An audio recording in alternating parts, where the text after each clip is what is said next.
What else are you learning? Well, of course, we saw the president after hours of his own supporters breaching the halls of the Capitol for the first time in over 200 years in this manner. Finally put out that video earlier after he was urged by several staffers to put out a more forceful statement, something he declined to do, and instead for hours complained about the vice president defying him earlier today. We're now seeing even former members of his administration criticize this and say that it actually is the responsibility of President Trump. And that includes his first Homeland Security advisor, Tom Bossert, someone who has often offered analysis of what's been going on inside the White House, sometimes advice, sometimes criticism, but also sometimes praise. Listen to what he says now. He says, this is beyond wrong and illegal. Get these dubs in on double rap. The president undermined American democracy baselessly for months, and as a result, he is culpable for this siege and an utter disgrace. Despite of him, not because of him, police will regain control and prosecute those involved. Of course, let's also look at what his first chief of staff, Ryan said earlier today. He tweeted calling many of these people domestic terrorists, saying many are criminals and troublemakers, all acting in a manner opposite of patriotism. Well, those are much stronger words that you were hearing from the president's former senior staff than you heard from the president himself tonight, who in that video that he finally released, it was his third try commenting on what we've seen unfold in the Capitol today, say that people should go home, peacefully go home. But the president also said, we love you, and said that he understood where they were coming from. And of course, baselessly alleged what is at the root of a lot of this, which are these claims that this election was stolen from him, which of course it is not. That is the only time we've seen the president since that rally earlier today, where he was encouraging people to go to Capitol Hill. And so far, we have not heard any other comment from the White House tonight. Yeah, that same video. But hell no, man, I'm grown as hell. Watching CNN. Yeah, watching CNN. He is still continuing lying in effect. Hey, bro, they storming the White House going crazy, bro. So yeah, they're going nuts. I'm watching that shit. I need that action. Shit.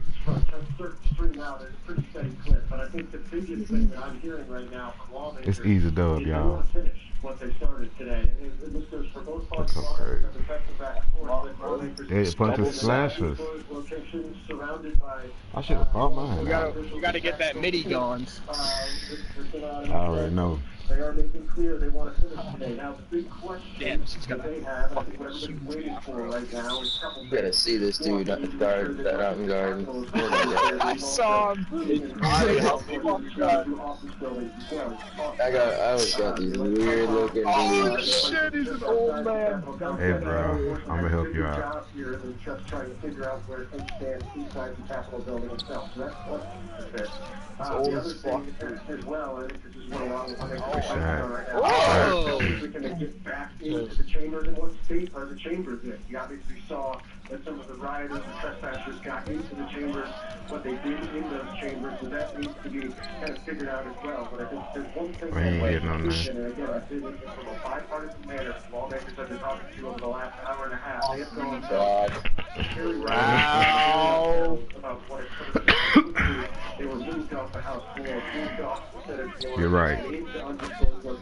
Surrounded by law enforcement. You're right. Very firmly believing that they want to finish this process and finish this process tonight. Well, but there's one other point. A couple of Democratic senators staffers actually grabbed the documents needed to complete the process of tallying the electors for on their way while they were rushing out of the United States. They still have them. He was open, bro. In the madness of the rush when this was all happening. That's on me, that's on me, let's go. While trespassers or rioters were on the Senate floor, multiple senators say staff has those, they're sitting there ready to go. Inside the chambers and go. As one senator texted me just a short while ago, ready to rock and roll. Gotta make them pay, bro. When they reconvene, assuming they reconvene, I don't know if they'll reconvene tonight or tomorrow. They did. Are they simply going to go through and certify what they did? That's how you go. The 50 states and the District of Columbia and approve the electoral votes that they need to certify the next president of the United States, or will they continue with these objections and try to continue this debate, which is futile? Well, this has been, I think, the big question we've all been trying to get answers to over the course of the last several hours. This actually came from a Republican lawmaker said, I don't know how we can continue to pursue the objections after what just occurred. The objections are that they were supporting the objections. Made very clear their purpose wasn't to overturn the election, despite the fact that they were aligning with the president, who made very clear he was trying to overturn the election. And aligned intentionally or not with those who rushed shit. We everywhere. So I don't have the answer to that right now. I don't know that the lawmakers who are proposing the objections have the answer. Dude, I'm clicking L2. Straight. You going up. D. Let's go. Whether or not to support some of these objections. I just want to get this done, get this over with, and move on. This has been kind of a splash of cold water in everybody's face. Fuck, get that nice, man. The cleanup, boy. The media, this is reality. It's very, very real in very, very close proximity to a lot of lawmakers, particularly in the middle of the pandemic, haven't necessarily been able to have town halls, haven't necessarily been able to meet face-to-face. We straight, look at right. You only hear from your most dedicated constituents and on the Republican Come on! No, I got you on the screen. Let's have some fun, bro. Let's go. That's straight. I got you. When they get things back together again. Because to be completely frank, I have talked to lawmakers, including several, and I spoke to a couple on air, several who were deployed downrange in Iraq or Afghanistan, who are coming away from this experience. Let's go. Yeah, I don't know what they're going to do either. I did see a tweet from Senator Josh Hawley, who's been one of the architects of this futile challenge to what the Electoral College did. And in that statement that he tweeted, he ended by saying, Congress must get back to work and finish its job. Finish its job. I don't know what that means, but we'll try to figure it out. Jim Acosta over at the White House getting more information as well. What are you learning, Jim? Well, just an update on the state of mind of the president right now. The state of mind of staffers inside the White House who are shell-shocked by some events up on Capitol Hill. I talked to a White House official just a short time ago who said, you know, before the president released that video, before the president made the decision to call in the National Guard, aides to the president to the president in the Oval Office and almost beg him to make these decisions, to beg him to be trying to bat that ball. That's on me. And also to make this decision to call in the National Guard. Why is that important? Because this president is going to be in charge, presumably, for the next 14 days. We cut that badge on. The president can only throw gasoline on the fire. It is going to be up to this skeletal staff that he has left over here at the White House to go to the president and get him to try to do the right thing from time to time. I think that is a worrying development. The other thing I heard from a source familiar with some of the discussions over here is that White House staffers are just horrified. Hey, you're right. Up on Capitol Hill, but Wolf, that begs another question. It begs the question. I think we're at a critical stage now, given what we've seen up on the Hill. Do we see resignations from White House staffers? Aren't we at a point now, Wolf, where we should see resignations from White House staffers? This scene that we saw up on the Hill today, this siege on the Capitol, straight. It's just a good shot, bro. Good. One would think. Get back till I get back. I'm coming. To prompt the resignation we gotta get of staffers. Yeah, we just gotta stay back until I get down now. Administration. Obviously, we haven't seen that at this point. Talking to another Trump advisor about this, do not expect the president to try to, cool things down over the next 14 days. In the words of this advisor, the president is a quote, make them pay crunch. He's a quote, entertainer. He is not a leader. He is not a president. And he's not going to behave like one for the next 14 days. So, a lot of concerns over here at the White House among White House staffers that this president is just not up to the job. He is up to the job when it comes to fanning the flames and causing this awful scene that we saw up on Capitol Hill today that's still unfolding. But he is not equipped to take things unless these staffers go in there and essentially. I don't know if I can shoot free throws. It's been a while. So awful. John King is still with us, John. It's so many people are emailing me, accusing the president of actually being an accomplice to what these rioters and these mobsters were doing up on Capitol Hill. Well, again, he will say he did not encourage them to break into the building or to break glass or to violate security rules and go into the chamber or to go to the speaker's office. That's what the president will say. But the president also encouraged those people to march on the Capitol. The president also keeps saying, even in his third video he released, that the election was stolen when it was not. So the president can say, put him on a poster, Groovy. Rewrite the truth, as he has done almost every day for the last 4 years. But he decided this, encouraged this, and supported this because he wants to continue this fantasy that the election can be overturned. So now, well, here we are, 2 weeks from the end of the Trump term. And the drama continues. I got him. You could call domestic terrorism, certainly disruption. Go get the other lead. I got that. Continues here. We're going to watch as the police push this out. Let's go. This is my first game on. Let's get warmed up, bro. Let's go. Long a critic of the president, saying he should be impeached in his final 2 weeks. That's not going to happen, but it's an political debate again in the final. The National Association of Manufacturers. It's one of the business groups in town that represents manufacturers, saying the vice president should consider invoking the 25th Amendment and removing the president from office in his final 2 weeks. All because of this scene, and more importantly, the much more dangerous scene we saw earlier in the daylight hours at the United States Capitol. And to echo what Phil Manningly just said, communications with some leadership. I clicked the wrong button, man. I'm sorry. It's good. It's good. And the Democratic leadership in the House about how important both leaders, Speaker Pelosi and Leader McConnell, believe it is to get back in that building tonight and to at least get back. Whether they finish tonight, I think, is an open question. That depends on whether you have more objections. But they both believe it is absolutely critical to send the signal that you may have disrupted us, you may have knocked us out of the building, but you will not stop us from doing what we came to do today, which is supposed to be a cherished constitutional tradition in the United States, embracing and accepting the election of Joe Biden as President of the United States. Transfer of power. That's what we've always seen. Alex Markworth, what's going on where you are, Alex? Well, Wolf, we are back on the western side of the Capitol. What you can hear now is a bang, presumably from this police force that has just moved in. Wolf, what you're looking at now is a Metropolitan Police from Washington, bro, that's supposed to steal, bro. This 6 p.m. curfew have moved in here to push out the rioters. They have been shouting, "Move back," at this crowd of hundreds, if not more, Trump supporters on the western side of the Capitol building. This, Wolf, is where in exactly 14 days' time, President-elect Biden will be inaugurated. In the background, you can see the Washington Monument.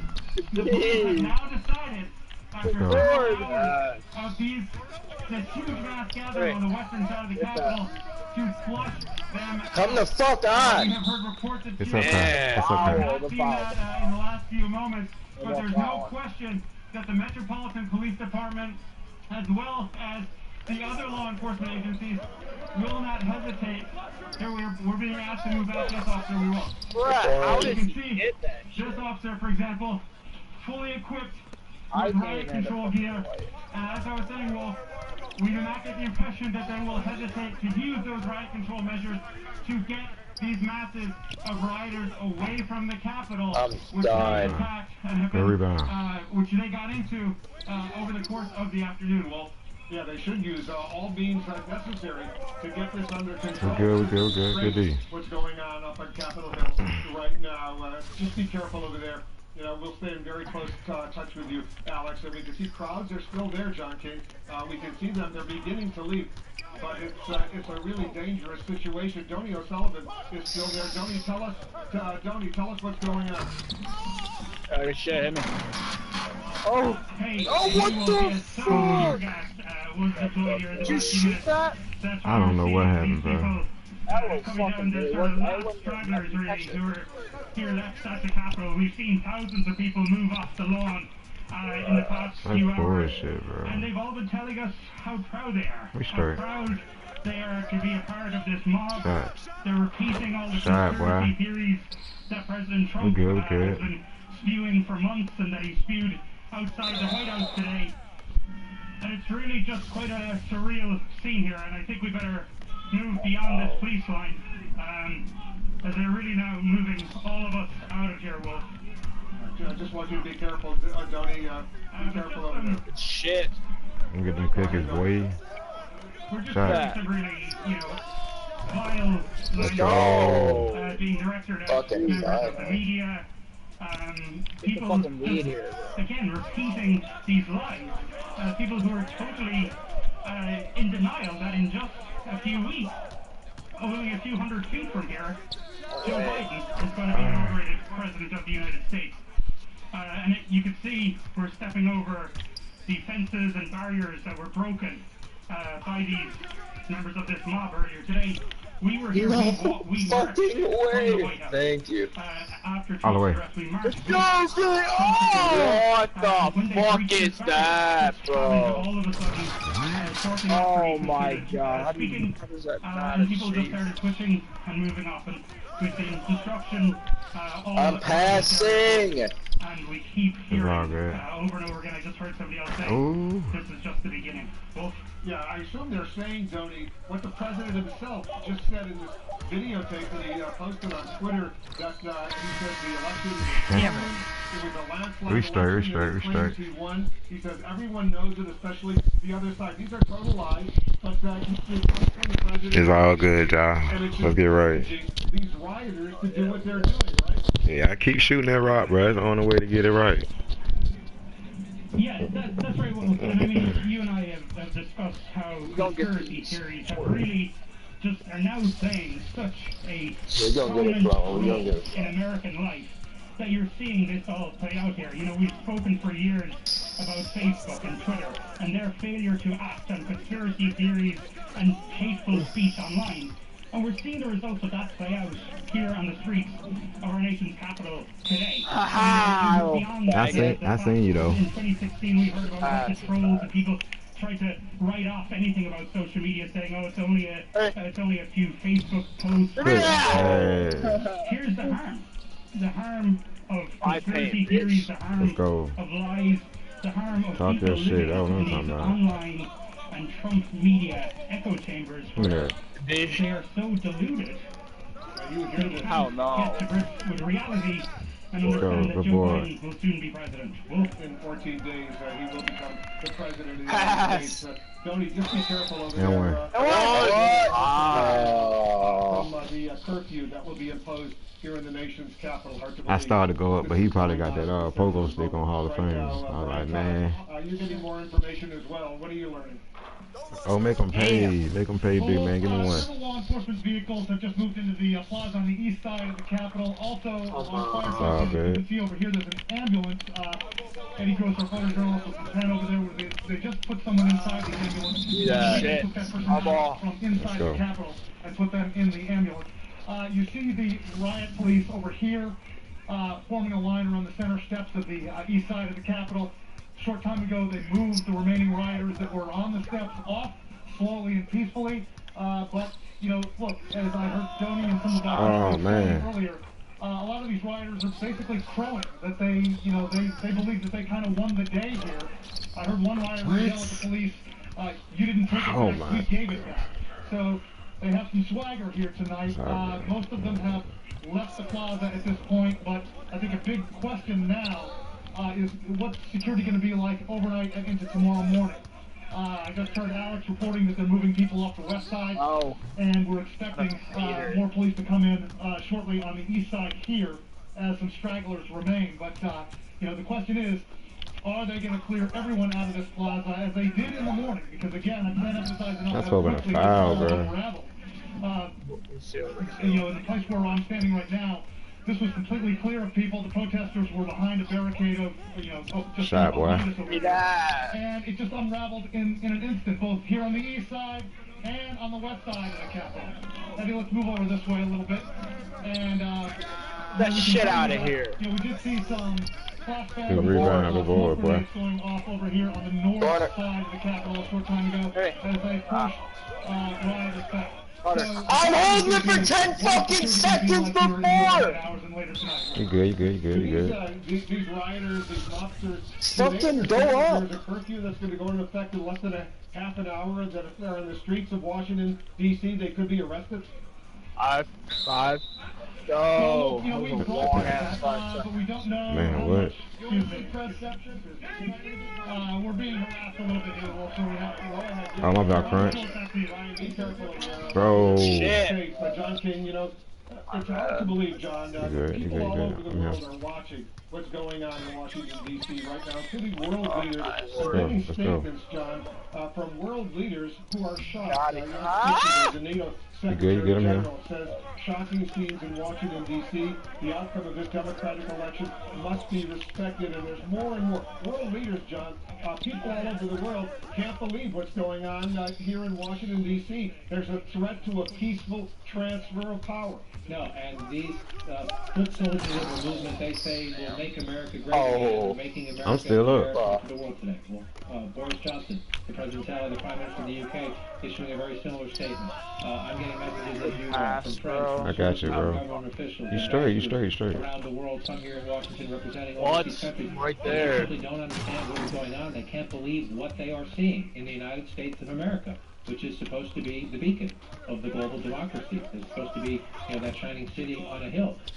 It's supposed to be, as many of the conservative give me that. That's a good shot. It's all good. Challenge to an election that is over. All next say America is exceptional. They're for an exceptional America. Well, this does not make America exceptional. Respecting our rights and our democracy. To that point, I want to come back to something you reported to our viewers earlier today about what we're seeing in the deployment of the National Guard. We read the statement from the acting defense secretary, where he said, the acting defense secretary, that was a nice chairman of the setup. Chiefs of Staff, spoke with the Vice President, Speaker Pelosi, Leader McConnell, Senator Schumer, Representative what's missing? Let's go. Back. They spoke to the Vice President, not the President of the United States. Let's go! What up? He's the President of the United States who doesn't attend coronavirus task force meetings, who refuses to meet with the experts on the pandemic that is across the country, and now the Vice President has to coordinate with the Pentagon on the response? He's president for 2 more weeks. At least that's what the Constitution and the calendar says. But when you read that, it just jumped out at me that this is his two-way sharp. Thankful that the Vice President's helping coordinate security. Whether you agree or disagree with the Trump administration's politics, you should be grateful the Vice President is helping with that. But where is the President at this time of national crisis that he won't get on that phone call and try to protect the Capitol, protect the lawmakers, and protect his country? Hey, Crunch, you so funny. I see you hitting your hands, bro. Hitting the X well, bro. I seen you hitting your hands like, give me the ball in the corner. Your hands were just moving like a motherfucker. As I noted earlier, there have been some Democrats who have said that today. There have been some Democrats who said let's impeach him in the final 2 weeks. Manufacturing groups, Republican-leaning manufacturing groups. Good take, wow. 2 weeks left. It is impossible to see that happening. But what is just the stirring of this debate again? What does it tell you? The administration, which has been toxic from the beginning, is even at the end. Let's go. Hey, good talking, even for all the outrage and the disregard of norms and truth, and the quarter and a 9-0 run. An election map. You would think after all of that, the president. Normally, we think the president is about himself. That's nothing. That's a first. That's nothing. Have a legacy. I would at least exit with some dignity. But that's not happening, which is why these questions will continue about impeachment, about the 25th Amendment, about his willingness, his ability, his capability to do his job to the very end. We see a standoff unfolding between the police and these rioters. Donnie O'Sullivan is watching it. You're right there, Donnie. Tell us what you see. Good rebound. Let's go. Yeah, well, we are here at the police. Police have pushed the members of this mob, these Trump supporters, away off automatic the bucket right there. And we are here at the west front of the U.S. Capitol. We're actually at the spot where the barriers were originally broken earlier today when we were here. And it's quite surreal because we're seeing these Trump supporters shouting at these police, accusing these police of being traitors. Oh, we got him right. We always hear from White House and Trump supporters how much they love the police, but seemingly not tonight. As we mentioned, tear gas was deployed a few minutes ago. I play defense, boy, all the way. I play defense, boy. Stop playing with me. And you can still remnants of that tear gas in the air. But let's get right. If our photojournalist Jeremy could just pan to left here, I mean, you see these Trump supporters people wearing the MAGA hats, just shouting abuse. We'll take it. We'll take it. I'm back. In Washington. Well, yeah, dude, this game is cheesing me. I know, bro. That's right. Well, second best sleeper. On the phone, the mayor of Washington, D.C. I have the best. Mayor Bowser, thanks so much What do you just for joining us. You put in place a 6 p.m. I know, but I have the best rating. How worried are you about what might come tonight in D.C.? We're already hearing Let's go. whatever you want to call them, Let's rioters, go. terrorists, anarchists, insurrectionists. We're already hearing from them that they're planning to get even rougher when it gets started. Bro, he got so lucky. Thanks, Jake, for having me on. We have a curfew in place, and we're advising everyone to vacate the Capitol grounds and to go to their place of residence or wherever they're staying, and preferably go back to their state. What we've seen at the Capitol today is certainly unpatriotic. They gave him it? And it's illegal. I have fully deployed the Metropolitan Police Department, the DC Police Department, to assist the U.S. Capitol Police. Our police have entered the building and will establish a perimeter and enforce our curfew.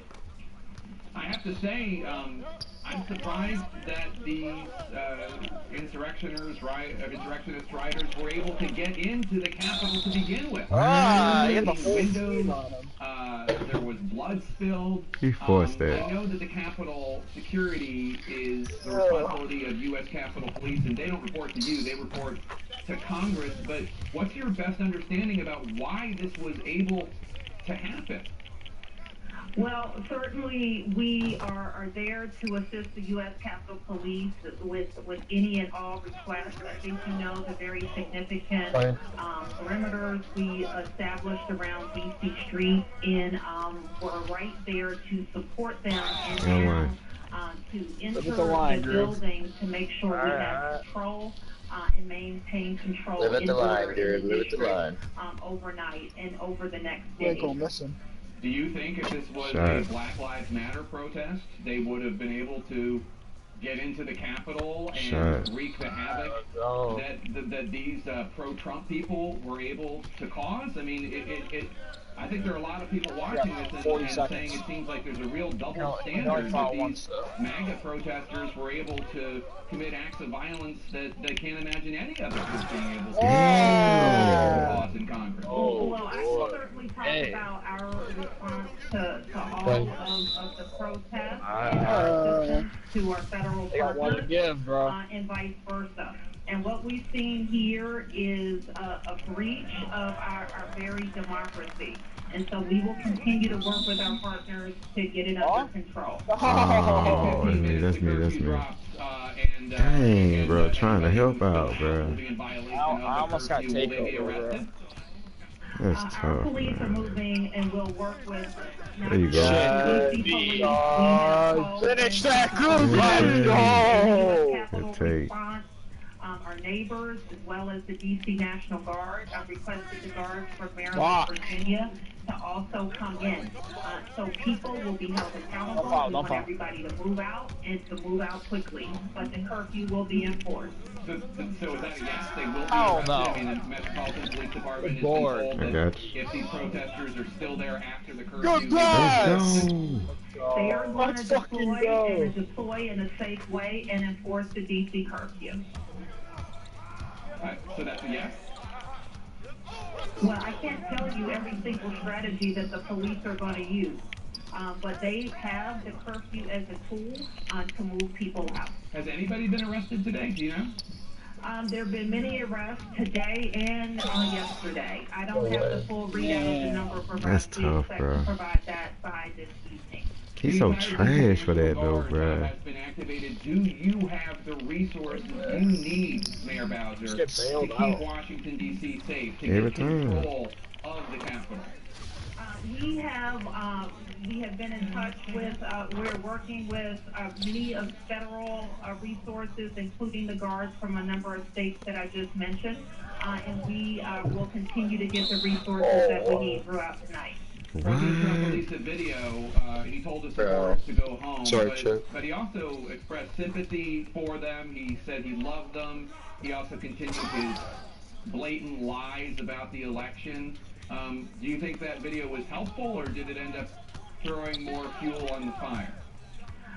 Well, the fuel has been thrown on this fire for 4 straight years, and certainly in the last week, we've heard the president, outgoing president, other elected officials incite violence. And we see the result of. Oh, using my way, using my way. See the video, but we continue to urge the president to tell his supporters that they are putting police officers, innocent people in harm's way. Call 2 on, call 2 on. Do you know anything about the shooting today on Capitol Hill? A woman was shot. Is she okay? Do you know, was she... That gave everybody energy back by now.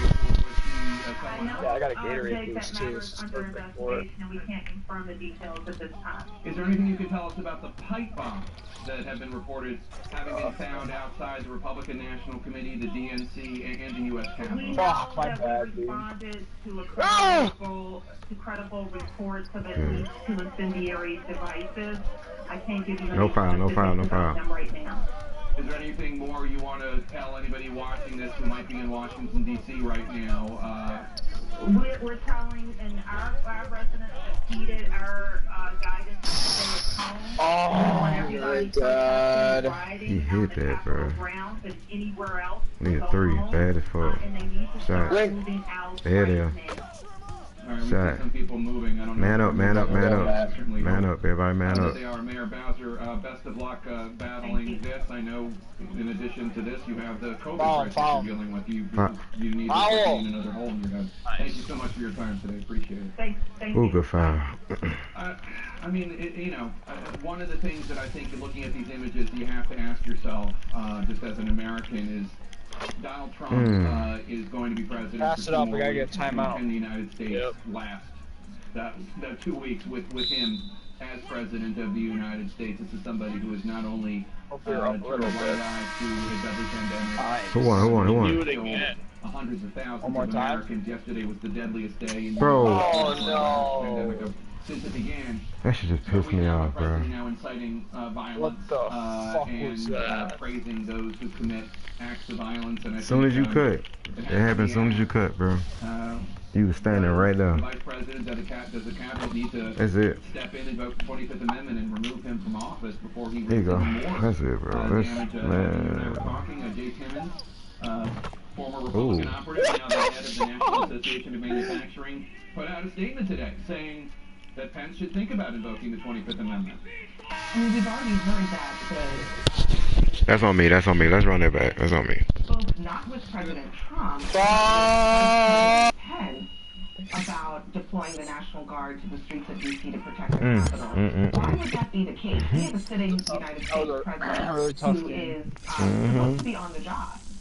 We were losing by 12. And I think that this is a real concern. It should be a concern for Congress. It should be a concern for Pence, for the people who are one game away from All-Star. 1600 Pennsylvania. I'm probably 3 games away from All Superstar win. Moment of crisis and beyond absence has instigated this moment of crisis.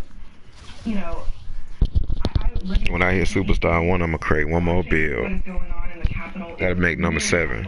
I have seen all kinds of things happen at this Capitol building, at this Capitol compound. I've never seen what seems to be such a lack of control. Damn, bro, I sold the bag. It seems almost that I sold the bag. This is my fault, bro. 3 turnovers.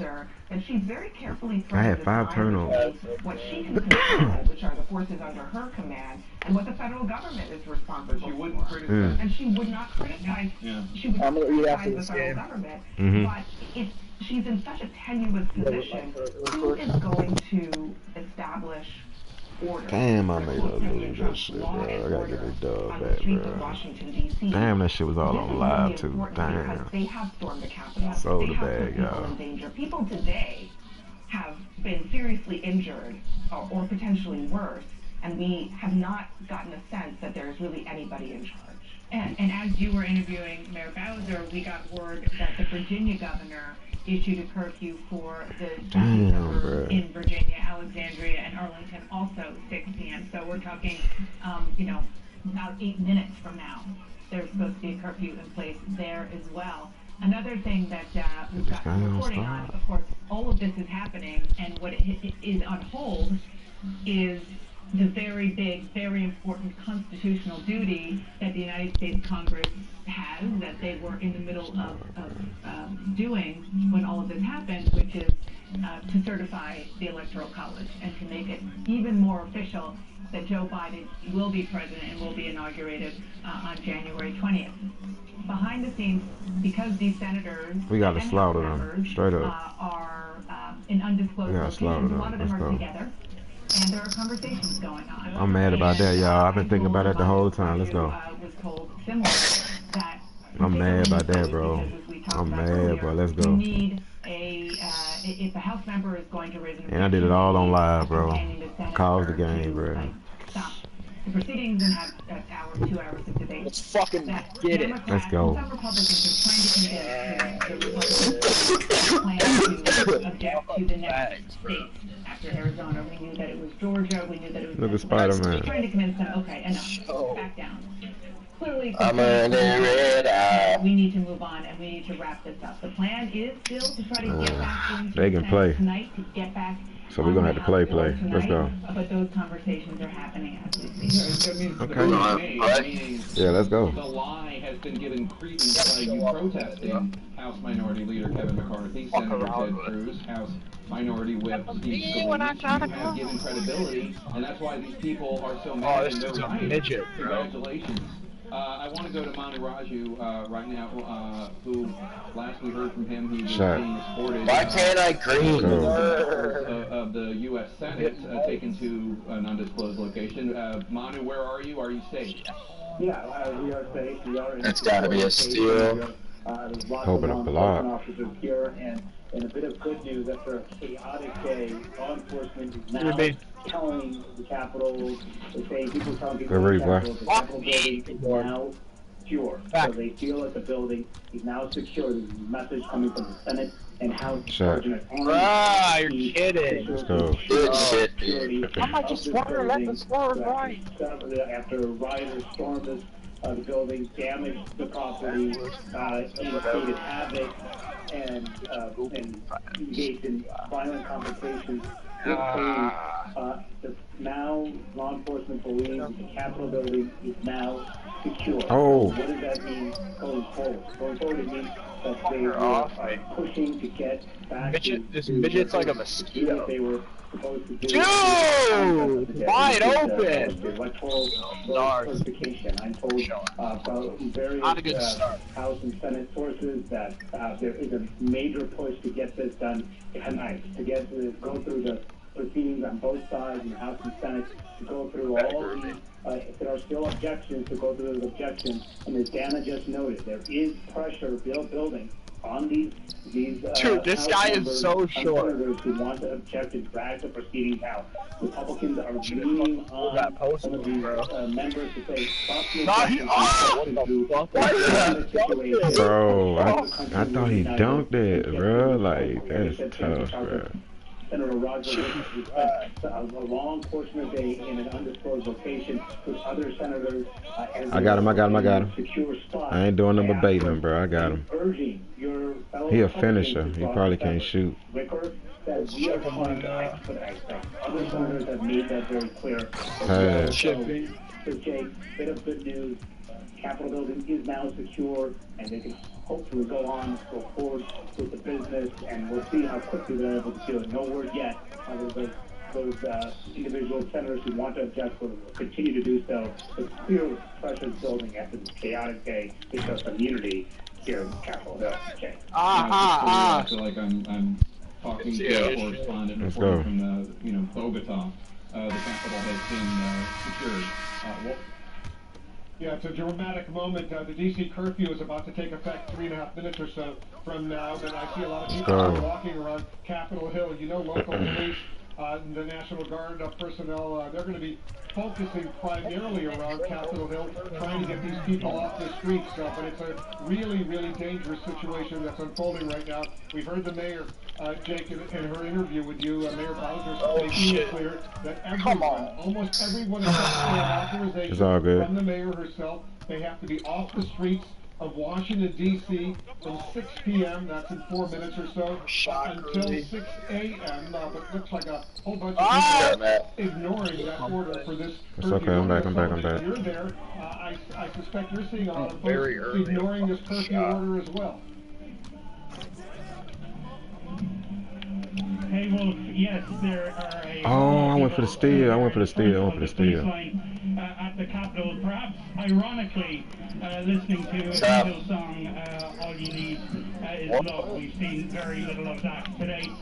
These folks clearly will not get... Bro, I tried to get it to you as soon as you called for it. By the 6 p.m. curfew this evening. And we have as soon as I heard out, I passed it. Gently trying to push people a little bit further. We've seen some additional police come here to the line, and we're not quite sure what is going to play out here at 6 p.m. But certainly, as far as I could see here, there are dozens, perhaps over. I can see at least probably 100 people in my line of sight here, but there may be many more. Shot, boy. Looks like they have no intention of going anywhere, Wolf, by this curfew. Let's go. Don't live at the line, Groovy. Let's go. Trespass, broken windows, entered secure areas, or are the police, based on what you've seen, simply trying to disperse these individuals and telling them to get out of here? Oh! Yeah, it looks for the most part that they disperse these people. We did see a little scuffle with a few minutes outside of the police line here.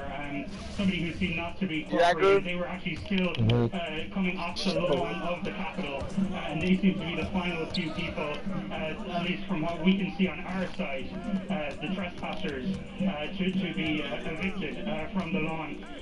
But you know, as you can see here, Wolf. Gotta give me that. Yes, sir, it's all good. Keep going up. Who, supposedly love the police, do not want to comply with the police orders tonight. And things, as we approach this curfew, Fucking God. we may see some movement in the next few minutes. What? Yeah, this curfew is going to affect in a few seconds from now. Let's see what happens. Let's see if the police actually move in. Alex Markwart, you're in a different location. Damn the it. curfew where you are as well? Animations. They are ignoring the curfew. Wolf, I just want to piggyback on what Joni was saying, that there are a huge number of Trump supporters here. I will say they are entirely peaceful.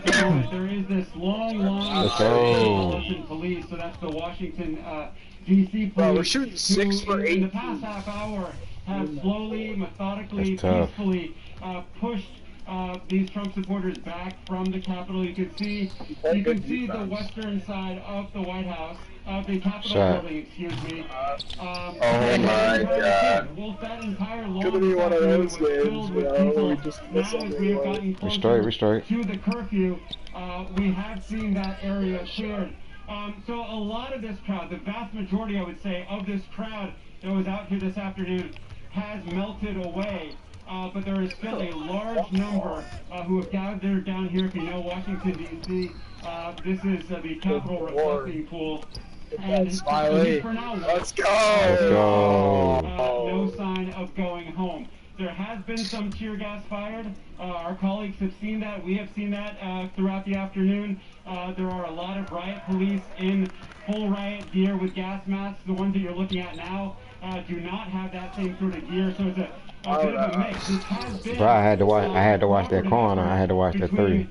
Local police departments, not just from Washington, D.C., but also from Virginia and Maryland, as well as their federal U.S. Capitol Police up in the Capitol. That's a good pass. Various federal agencies, and of course the National Guard that we now know has been fully mobilized by Mayor Bowser. This curfew now in effect. Well, if you've been asking about arrests if we go by past precedent, when we've seen curfews in the past, that doesn't necessarily mean they're just going to start arresting people on site because they're out and about. But that certainly could happen as the evening wears on and people stay out. So the curfew is now in effect, but these Trump supporters, many of them, still out here, Wolf. Yeah, it's an awful situation. The curfew now is in effect, but I don't see the police starting to tell these people they're going to be about to be arrested for violating the curfew. They should not be on the streets of Washington, D.C. right now. They should be heading to their hotels or their homes or someplace else, or just get out of the area. None of that. I don't know. John King, they're not getting none of that on me. Trying to dunk on me and all that. Nah, Eric.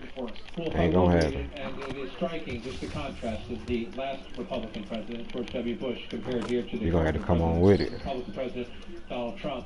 Laura and I are watching the scenes of mayhem and unfolding at the seat of our nation's government in disbelief and dismay, former President Bush said. It is a sickening and heartbreaking sight. This is how elections are disputed in a banana republic, not our democratic republic. I am appalled by the reckless behavior of some political leaders since the election and by the lack of respect shown today for our institutions, our traditions, and our law enforcement. The violent assault on the Capitol and disruption of a constitutionally mandated meeting of Congress is taken by people whose passions have been inflamed by falsehoods and false hopes.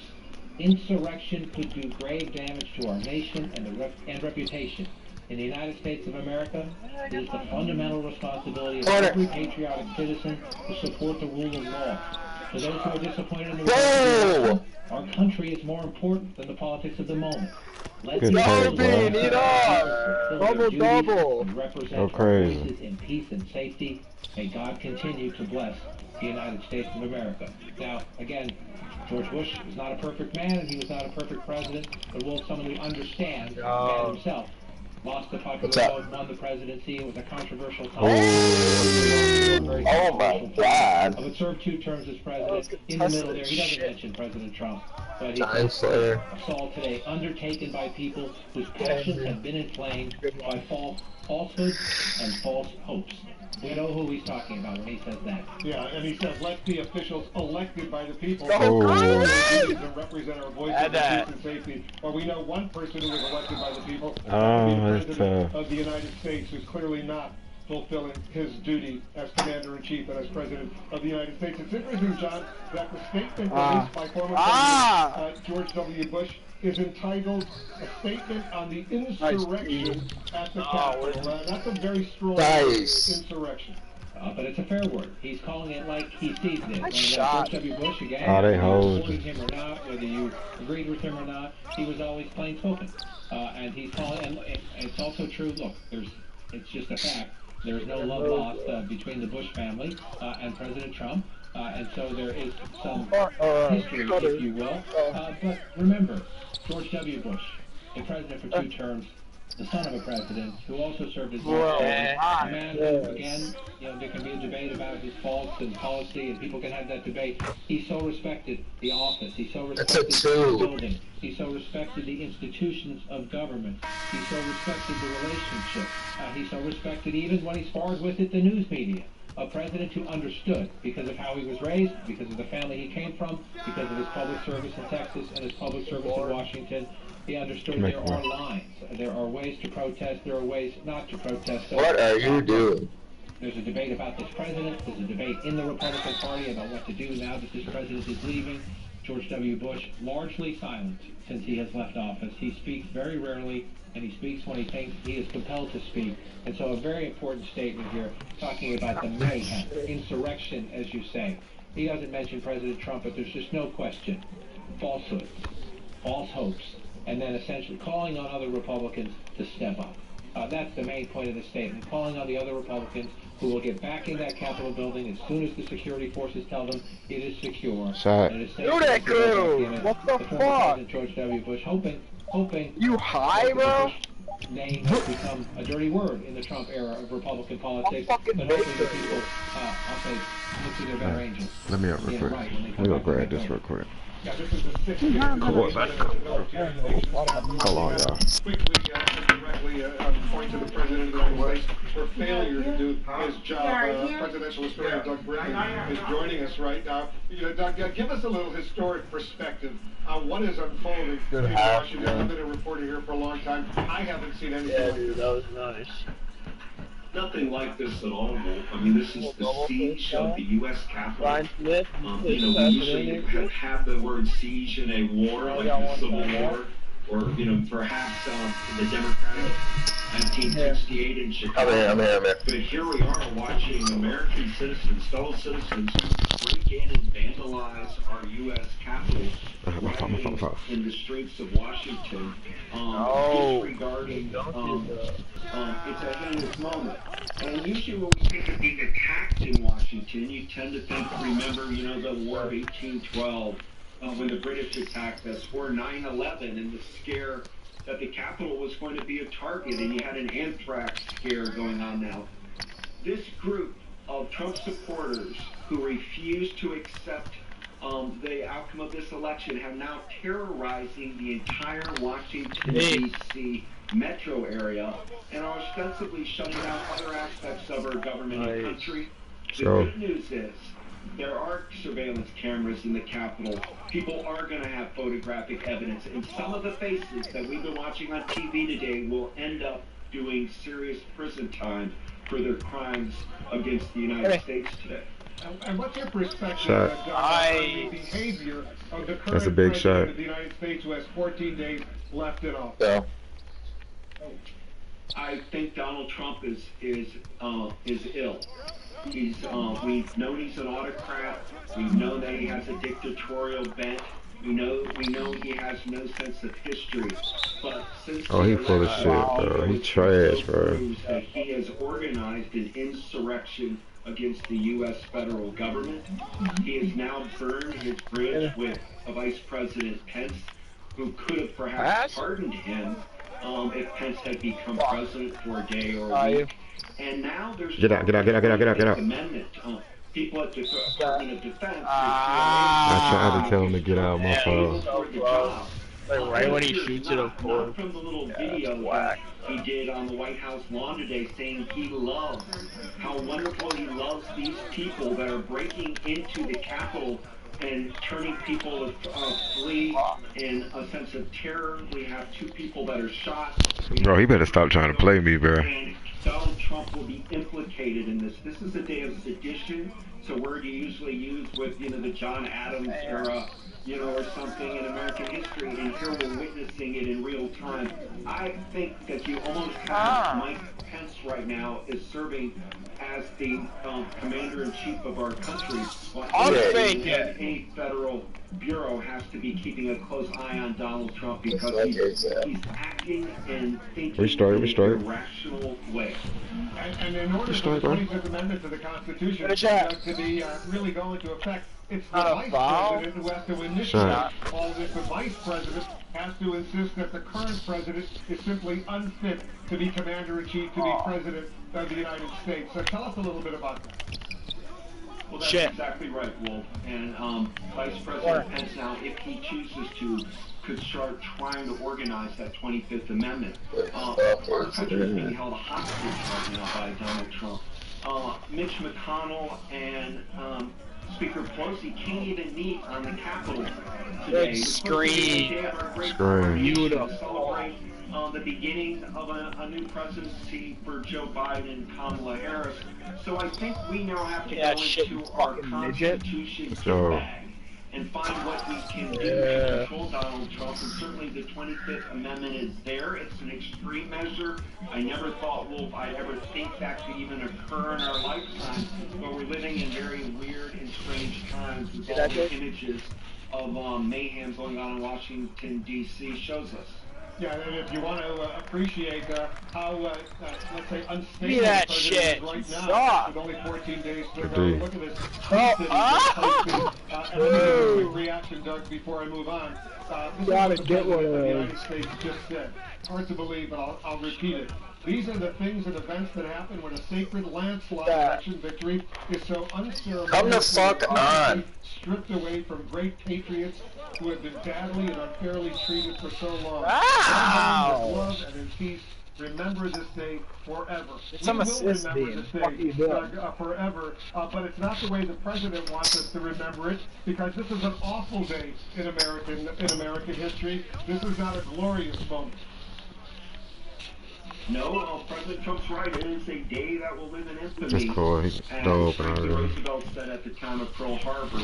But it's going to be about what happens in a democratic society when you have a totalitarian as Come on, keep stoner. What are you we doing? CNN have had I'm pundits, weak. speakers, experts for the last 4 years trying to warn the American people about who this man was. And I got him, big man. Come on in here, Cole. I'm right here. And riot, and he will pay a very What up, high what? cost in history, and hopefully. Oh yeah, we watching it. And, you know, Alright, hold on 1 second. Let's go to Pamela Okay. getting more information. Pamela, the curfew went into effect, 22 minutes or so, 12 minutes or so ago.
I'm back. To almost trying to I'm back now. Let's go. Form of confrontation. Yo. The crowd is thinning out. Now I had to let my partner play real quick while I had to handle some business real quick. So I'm back now. Put your other foot on. Alright. Get the fuck out of here. More police are actually seem to be coming down the steps Good time out. of the Capitol that we can see. So it's possible that these people who are now in breach of the 6 p.m. Washington, D.C. curfew will be moved further away from the Capitol. Good take. Oh, good take. Yeah, we do see more people now moving in. So we may be moved here in the next few minutes. People moving in. Oh! Police, they're refusing to move away. Is that what you're saying, Johnny?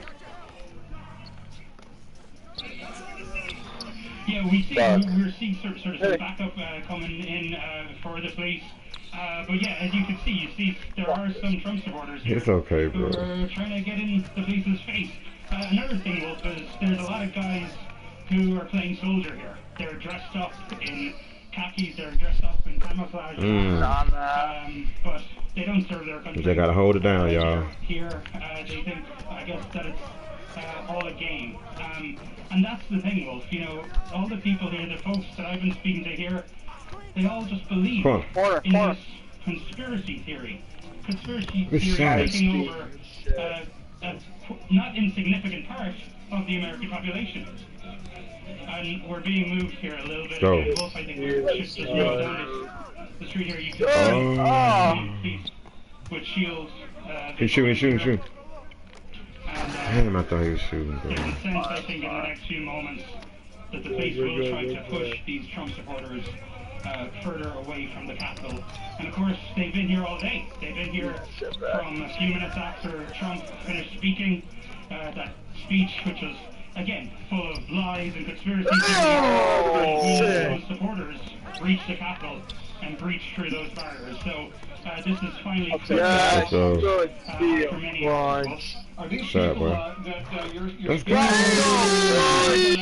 Ice that shit! Bagger! Fuck my penis! Others, are you seeing those kinds of people where you are right now, Johnny?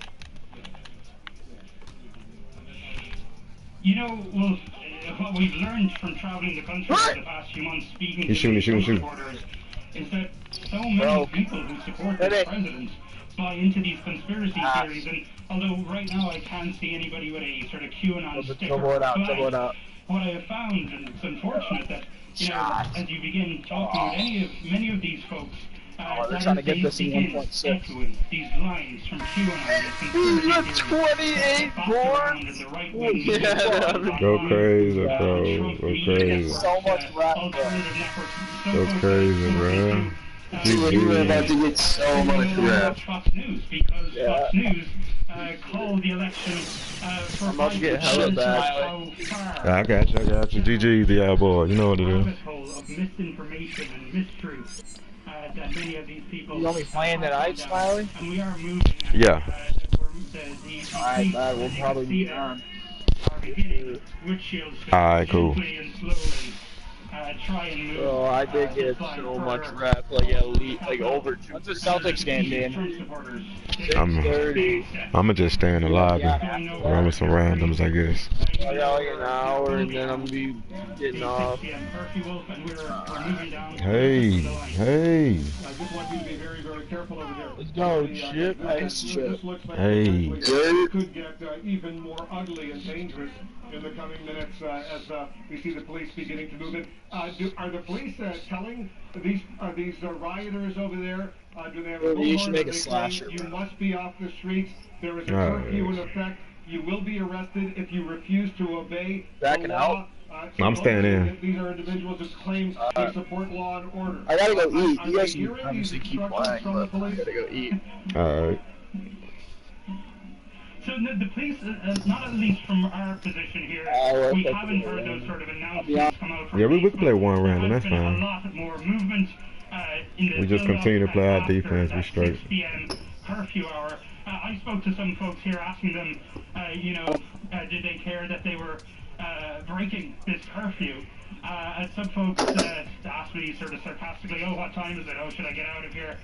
People didn't seem too bothered by this. These, of course, the folks, many of these folks, some of them are actually holding pro-police flags and things like that while they create disruption here in the Capitol for the police. So there is no end to the irony, which is very often the case when talking to a lot of these folks. I mean, let's play TVC. Shit, I'm at the door. If y'all want to still do a run. These barricades.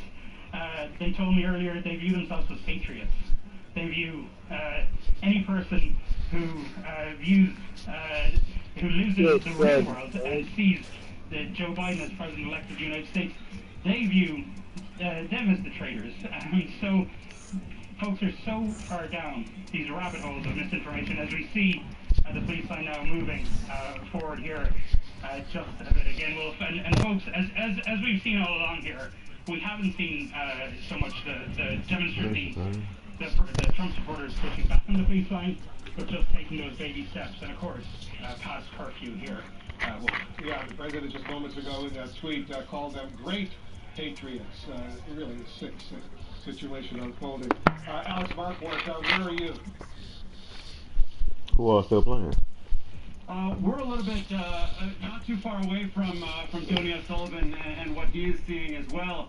And what you're really getting a sense of right now, Wolf, so we're 23 minutes after the curfew, is a sense of significantly dwindled enthusiasm. These are not the fired up Trump supporters, not the fired up rioters who we saw protesting for much of the afternoon. This is much more muted. They are now being pushed westwards away from the Capitol towards the Washington Monument.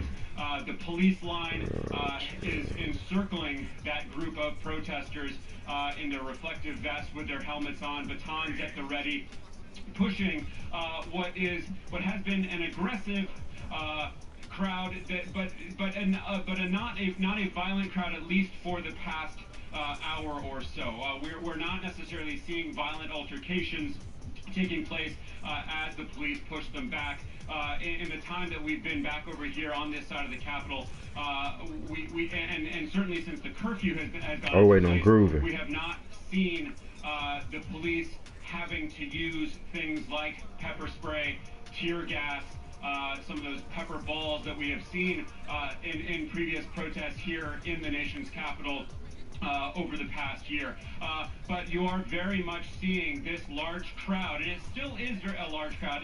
No matter how much it has dwindled, there are still significant numbers out here of Trump supporters being pushed away from the Capitol. I spoke to what appeared to be a senior police officer as they were asking us to move as well.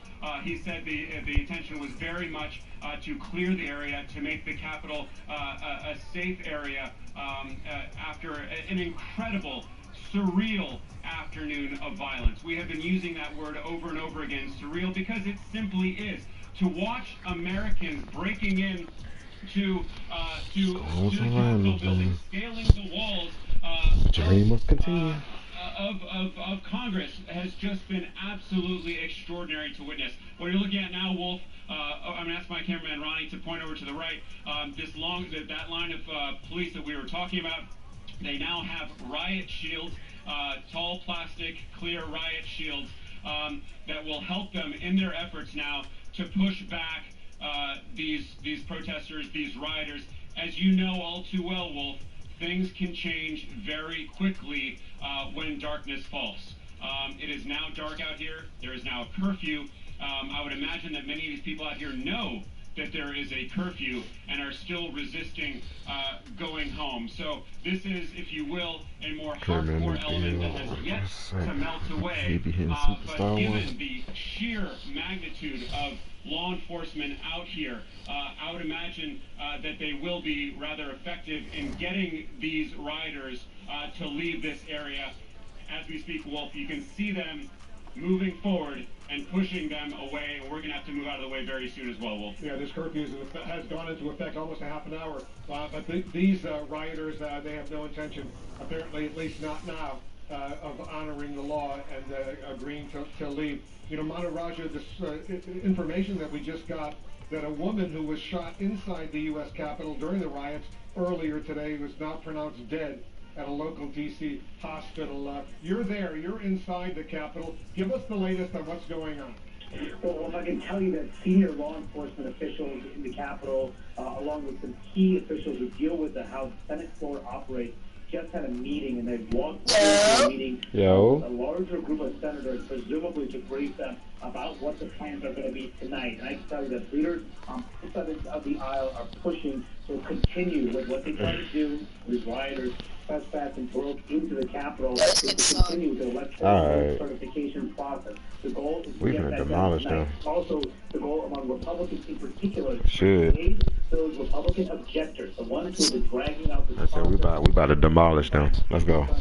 They tried to urge those objectors to drop their plans to go about the proceedings, and right now, behind the scenes, some of those key senators are meeting. That includes Senators Josh Hawley, Ted Cruz, Marshall Blackburn, Mike Braun, among others. They're having a private meeting to discuss their strategy. No word yet about whether they will continue to push ahead with their objections, but that's going to be a big question going forward. Also, will outrage building among a lot of Republican senators and Democratic senators about what just transpired. A very, very strongly worded statement just came out from Mitt Romney, the 2012 Republican presidential nominee, Utah Republican senator, saying that he was going to deliver before the Senate today to say that they're gathering to deal with a selfish man's injured pride.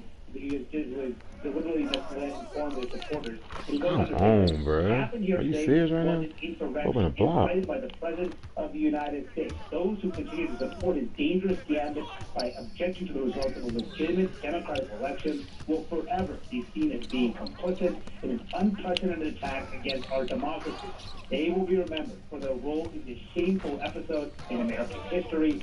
That will be their legacy.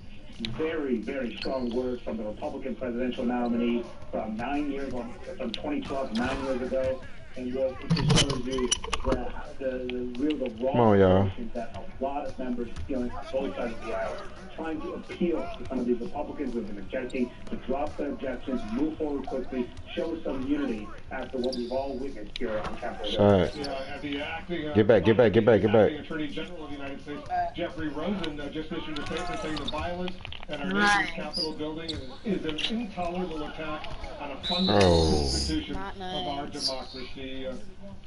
The words continue to flow right now, Dana, but I don't know what's going to happen in the coming hours. Will these Republicans who want to try to block the democratically held election here in the United States, whether he ain't nothing but a slasher. I got him. He ain't nothing but a slasher. He trash. He just been snowbird. Just get it over. Let's go, big man. It is the question we're waiting to know the answer to. Wolf, in the meantime, we are getting some dramatic pictures of what happened in the moments, the minutes, here we go. Look in the groove. When these rioters came to the outside of the House chamber. And on the phone is Congressman Jason Crow of Colorado. And Congressman, we have a photo. Stop following me, bro. Get your hands off me. And we're going to put up right now that shows you reaching out on the floor of the House chamber, reaching out to Congresswoman Susan Wiles. And you are, there you go, and you are, looks like you're trying to comfort her. Take us in that moment.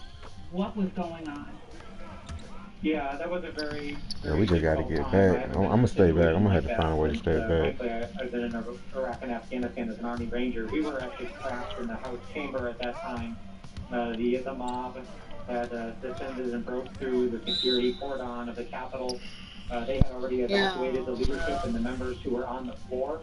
But those of us who were up in the gallery watching the debate have been trapped because the mob closed off the stairwell and it surrounded the chamber. So the police were able to get us out. So they actually closed and locked the doors. That's a steal, bro. And barricade the doors and the windows as furniture as the mob tried to ram them down and breaking through the windows. The police had their guns out and were prepared to defend us on the floor.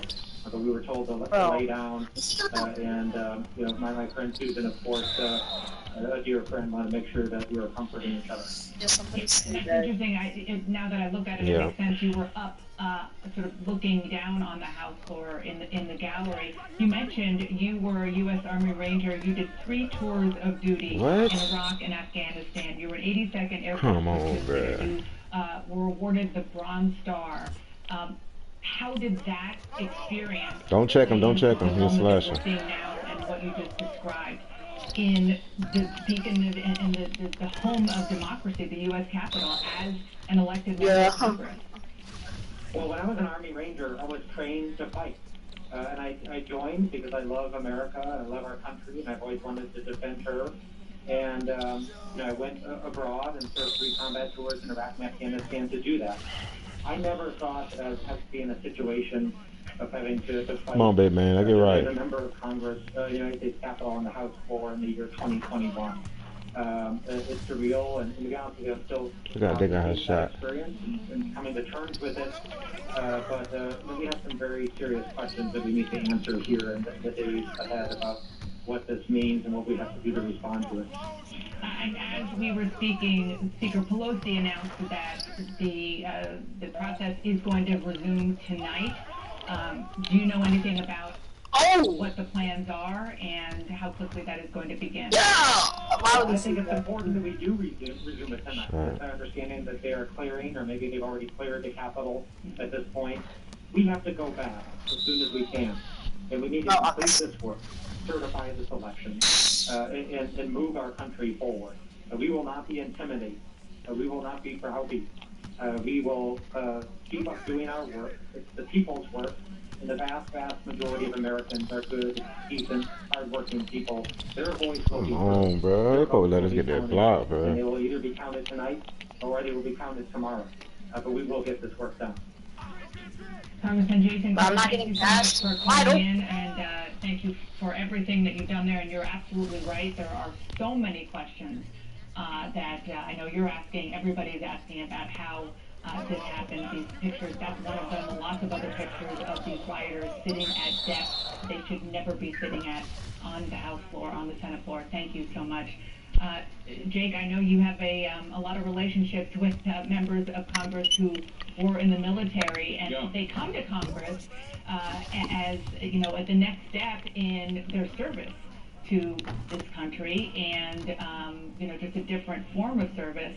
And you don't expect that this would happen in the United States Capitol as an elected official, that they have to call on that service on the battlefield to help protect the people around them. Yeah, and we talked to Congressman Mike Gallagher of Wisconsin and Congressman Adam Kinzinger of Illinois, both Republicans, both combat veterans from Iraq, and both of them talking about how they haven't seen any images like what we saw today since they were in Iraq. We also need to acknowledge, look, members of veterans run the gamut politically. And for every Crow and Gallagher and Kinzinger, you also have a Crenshaw or a Mast, combat veterans who served honorably, who are part of this big lie, who are objecting to a free and fair election. So I wish I could say there was some sort of through line on all the combat veterans, but no, some of them are part of this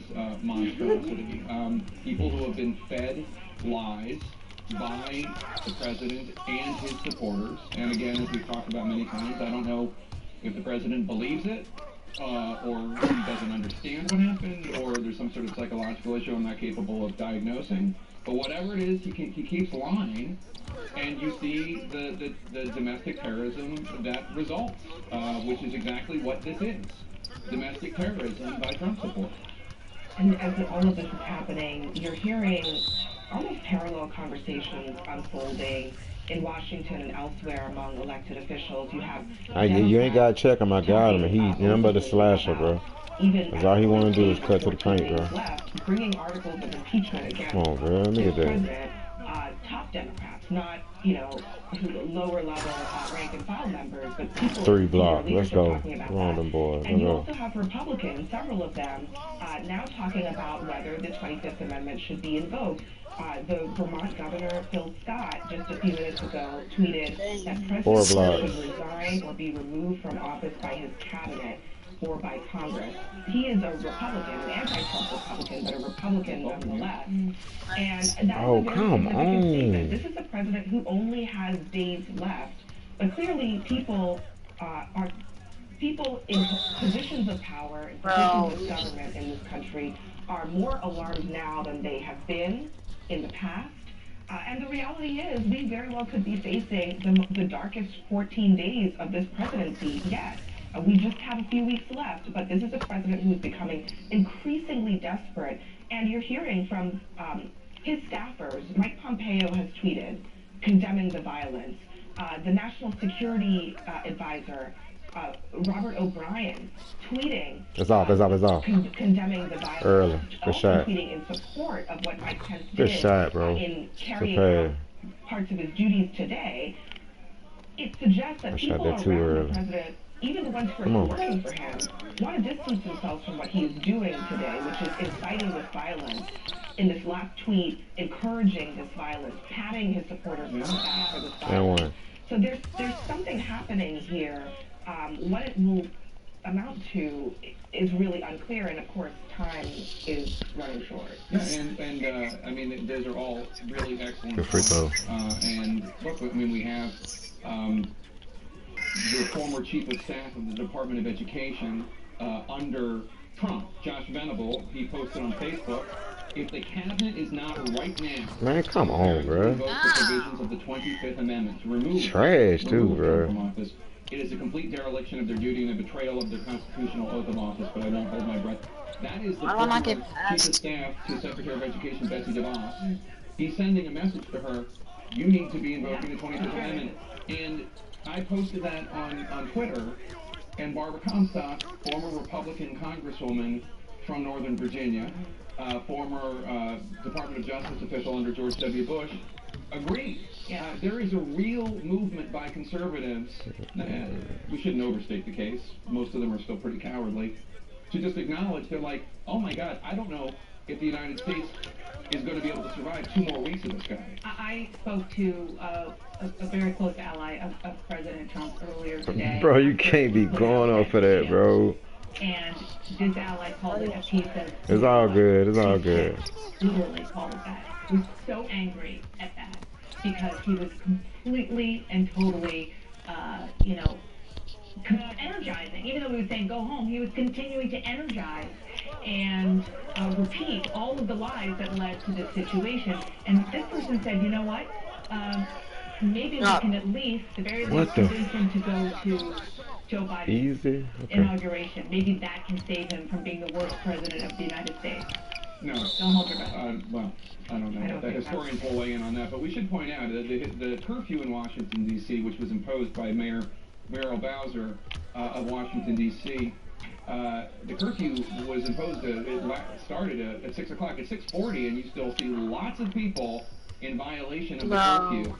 Let's go out to Brian Todd, who is among them reporting. Journalists are exempted from this. But it really is, Brian, pretty remarkable. I don't see a lot of action. Bro, why y'all shooting them crazy shots, bro? That's what I want to know. That's right, Jake. We're going to walk you down towards the crowd a little bit. This is crazy at this point, bro. It's all good, though. It's all These good. people are trying to wrap us a little bit as we crazy. go towards the crowd. These are people who were pushed way back in the perimeter from the Capitol toward the reflecting pool by some of the riot police. And you're right, a lot of these people probably are at risk of possibly being arrested at this point. And what you have over here to the left, Brian, a long line of... It sounds like you're in a hairy situation there, so we're gonna let you escape. People who believe in the First Amendment only for their point of view is always an interesting situation. Manu Raju is also reporting from the Capitol for us. Manu?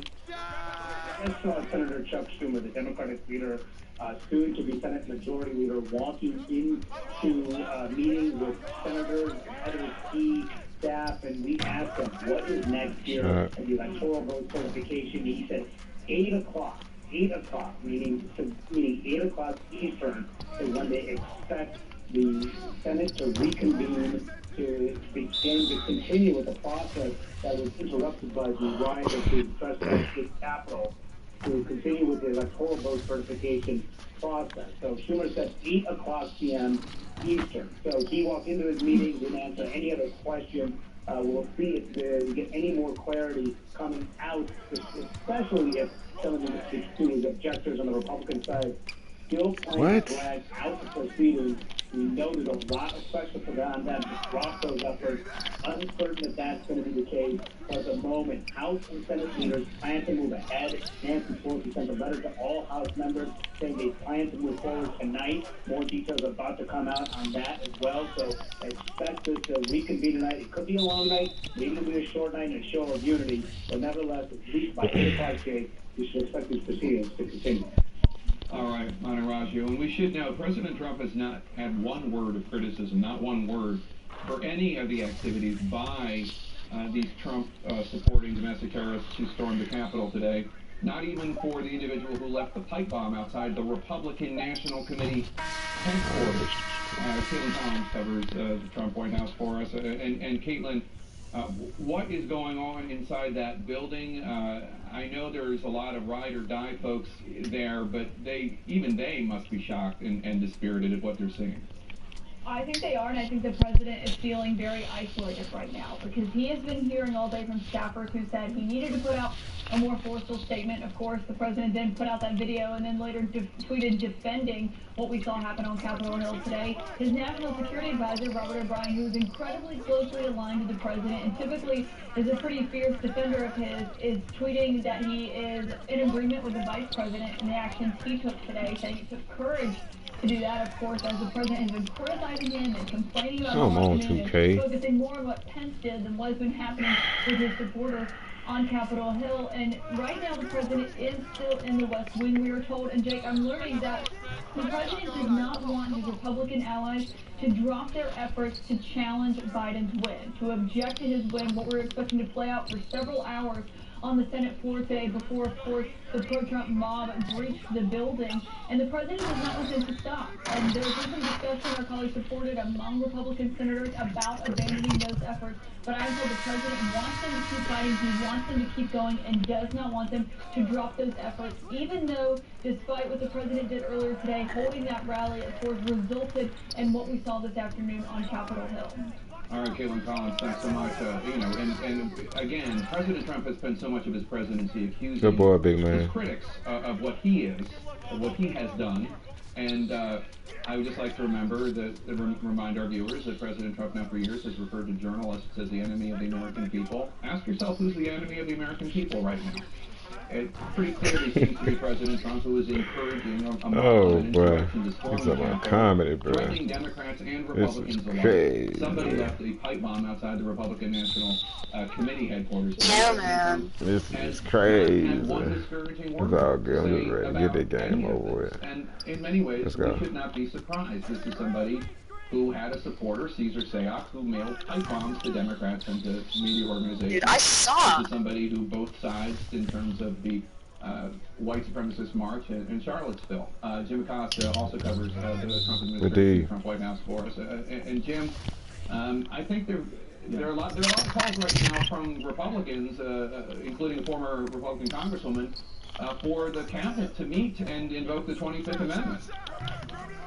Yeah, that's right, Jake, and I think that talk is only going to continue. The head of the National Association of Manufacturers has also put out a statement suggesting that Vice President Mike Pence somehow put together an effort to remove the president from office using the 25th Amendment. I will tell you, Jake, I talked to a GOP source close to the president who speaks with him regularly, and I take no pleasure in reporting this, but this source tells me that he believes the president is out of his mind. The quote used by this source is, "He is out of his mind." And the source said the president is so traumatized by his loss in the election. It is all he can talk about. It is all Hey, he let's can think go. about. It's all consuming for him, and that in this source's opinion, he is out of his mind. Now, I talked to a separate source close to the White House, an advisor to the president, when I asked this advisor about the prospect of invoking the 25th Amendment and forcing the president from power, you know, with his cabinet coming together and saying he's no longer fit to be president of the United States. This advisor said because the president has installed so many lackeys on that cabinet, of course, the president always has loyalists on his cabinet, but there are lackeys on this cabinet, including acting secretaries who've been installed recently, that it's just unlikely. The probability of that happening is just not going to happen. And in the words of this advisor, I just don't think the cabinet is going to invoke the 25th Amendment. But it is interesting, Jake, and according to this advisor, aides and allies of the president have been having these kinds of conversations about whether or not the 25th Amendment's time has come when it comes to Donald Trump. But you know, you don't want to get into that kind of conversation when talking about the president of the United States. You don't take pleasure in that as a reporter, using that kind of language. But when a source close to the president, and this is a source who has known the president a long time, talks with him a lot, says he's out of his mind, I think that is serious, Jake. Sure. And beyond that assessment is the fact that the president is inspiring his supporters to commit acts of domestic terrorism against the U.S. Capitol, against Republicans and Democrats alike. And of course, this is not just shameful behavior by President Trump. Playing with me, bro. It is a shame in front of the world. It is an embarrassment in front of the world. And let's go to Clarissa Ward right now, who is in London. Clarissa, what is the reaction from world leaders to this? Let's start with American allies. What are they saying? Well, I think there's a mixture of shock, disbelief, horror. We're hearing very strong words coming from world leaders like Boris Johnson, the Prime Minister here in the United Kingdom. He said, disgraceful scenes in the U.S. Congress. The United States stands for democracy around the world, and it is now vital that there should be a peaceful and orderly transfer of power. That sentiment also echoed by the Canadian Prime Minister, Justin Trudeau, who said, Canadians are deeply disturbed and saddened by the attack on democracy in the United States, our closest ally and neighbors. Violence will never succeed in overruling the will of the people. Democracy in the U.S. must be withheld, and it will be. And we're definitely seeing as well, Jake, the gloves are coming off. If any one of the U.S.'s allies had tried to adhere to diplomatic norms, had tried to avoid calling President Trump out by name and laying this blame at his feet, we're now seeing a change in that. We're seeing the Irish foreign minister saying a deliberate assault on democracy by a sitting president and his supporters. The world. Give me that, boy. Stop playing with me, bro. Of course, it's not just our allies that are watching, it's our enemies as well. Countries that do not stand for democracy. 9 blocks, man. Stop playing with me, bro. Stand for the freedoms that America tries to serve as a shining city on a hill, as Ronald Reagan once said. What are they saying about this, those who wish the United States ill? Well, it's interesting. Quite a few of them are still remaining circumspect at this stage. Presumably, they don't want to be seen to be gloating. But what I found very interesting, Turkey is not necessarily an enemy of the U.S. or anything like that, though there have certainly been strong disagreements, particularly in recent years, with President Erdogan at the helm. They released a statement saying, we invite all parties in the U.S. to temperance and common sense. We believe that the U.S. will overcome this domestic political crisis and maturity, and we recommend that our citizens in the U.S. stay away from crowded places. Jake, this is exactly the kind of language that we are used to reading in a U.S. press release to American citizens who might be in a city in the Middle East during a crisis or a riot of this nature. It is astonishing to see this sort of language being used by a country like Turkey, warning its citizens of the dangers of walking around the United States Capitol. Clarissa Ward in London, thank you so much. That is so discouraging to hear, but it is not unexpected. We've been talking about this now for weeks. How can the United States, and look, the United States doesn't always live up to the standards that we hold for ourselves or that we impose upon the world, but how can the United States issue a statement about an election in Belarus or an election in Venezuela when the United States is experiencing this right now because of President Trump and his enablers? I mean, look, the United States is not, as you said, always, right about everything, or always, doing the right thing in accordance with our values. That's clearly not the case. But in this particular case, when it comes to the fundamentals of democracy, from beginning to end, this has been an embarrassing chapter in American history.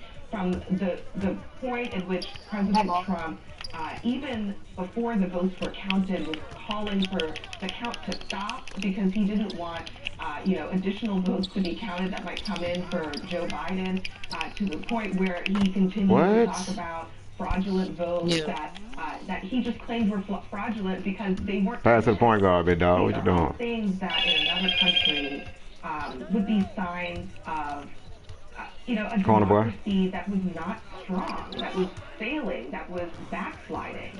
And here we are. Man, not the AI doing it like that. Having been vandalized by violent mobs. That's something we have not seen. We have not seen that in this country in a very, very long time. We have never seen American citizens charging our Capitol and barging in and putting lawmakers in a lockdown. And I think the significance of that is obviously going to be historic, but it's going to have lasting impact 10 blocks, bro. And our ability as a nation, bro, stop shooting this shit, bro. 11 blocks. Oh, my boy must have got that one. A horrible day for America. A horrible day because the President of the United States is not able to acknowledge reality, and because he has inspired his followers to commit many acts of domestic terrorism. Wolf? All right, Jake, we're almost an hour into this curfew in the nation's capital in D.C., but there are still plenty of folks out there ignoring the law, ignoring this curfew. Phil Mattingly's up on Capitol Hill. An hour from now or so, Phil, I take it the leadership, the House and the Senate, they're going to convene once again to try to deal with the certification of what the Electoral College has already decided, that Joe Biden will be the next president of the United States. Yeah, that's exactly right, Wolf. In the Senate, making very clear 8 p.m. is the start time. Speaker Nancy Pelosi putting out a letter to all members of the U.S. House, making clear she's spoken to the Pentagon, to the Justice Department, and to Vice President Pence's team, and they are going to restart. And the plan, according to multiple people involved, is to finish. There will not be any stopping. The question is, how long will it actually go? And Mom and Dan have been reporting a lot of this as well. What I've been hearing from Republicans is there has been a pressure and effort to try and get those Republicans who plan to object to stop. Am I doing what? Do it anymore. Take what they've seen over the course of the last 6, 7, 8 hours. No, it's alright, man. I just watch it. Why are you calling timeout, bro? I don't know who doing it. Yeah, I don't know, dude. Objectives. A group of them, I'm told, have been meeting behind closed doors. Stop calling timeout.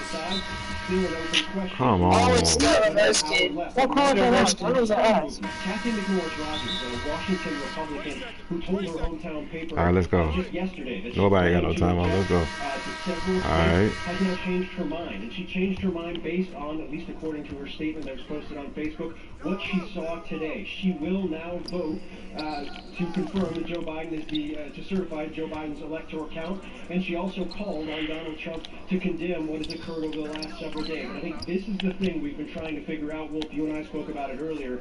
What kind of effect will this have? What kind of tangible effect will this have on the proceedings that we know are going to restart tonight? Every lawmaker we've spoken to said, absolutely, we are getting back to it as soon as we can. We know the time of that. We now know both chambers are going to do it. The big question right now is, are those Republicans who are going to object, and we knew for a fact they were going to object to at least 3 states, do they still plan on doing that? Or are they going to try and make this quick? And I can tell you right now, I'm talking to Republicans, while they aren't necessarily Republicans who are on the side of the objectors, they are pushing the objectors to see whatever deal can be made to try and end this as quickly as possible. As one Republican aide told me, this is for the good of the country at this point. What we've all seen is horrifying. Well, and because everybody knows what the end result was going to be, whether it was a 1-hour discussion or a 12-hour discussion, they didn't have the votes. Oh, they got lucky in, boy. Certified, they were going to lose, so why bother, especially in a dangerous moment like this? That's the argument. I assume that a lot of the Republicans who originally wanted to object will now come around and say, let's get it over with. That's exactly right. Look, I think if there was any level of understanding to what was going to happen today in terms of the objections, it was that you have 12 to 15 hours, you get your form, you get your 5 minutes to make your case, you get your publicity, you get to represent what you say you call for it. You to represent, and it was going to take a while. It was going to be a long night, and we're going to need a lot of coffee, but we'd eventually get through it, and then the reality would remain the same. Now, after what everybody has seen, the lawmakers that had to go to undisclosed locations, lawmakers who were on the floor as Capitol Police were pulling guns to try and keep people who were banging on those doors from breaking in, there's significant pressure, significant move. Oh, they giving up. Oh, come on, get the ball, pass it. We understood what your objections were. You spent the entire last 7 days laying them out. Ooh. It's time to change I told you, pass that ball. We don't know that anybody's going to change course, and keep in mind, when this all happens, when the two chambers I gotta make that up. I gotta make that up. were evacuated from the House and Senate floors, you're in the middle of an objection. The objection to Arizona. So we'll have to see how this all plays out, what the plan is. The key thing we're waiting for now is not when is it going to start. We know it will start at 8. It's not what leaders are going to do. We know they're pushing forward until this is done. It's what are the objectors, specifically the senators, going to do in the wake of everything we've seen over the course of the last 7 or 8 hours. But don't these senators like Ted Cruz, Josh Hawley, they're both very intelligent. They have a lot of experience. Don't they understand by what the fuck was that? Words that they're uttering, they are simply what was that? these terrorists, these rioters, to go out there, storm the streets of the He hit that shit. He trash, bro. I've been blocking his shit all game. They're telling them, yeah, it's great, go ahead and do that. Don't they know how dangerous their words can be?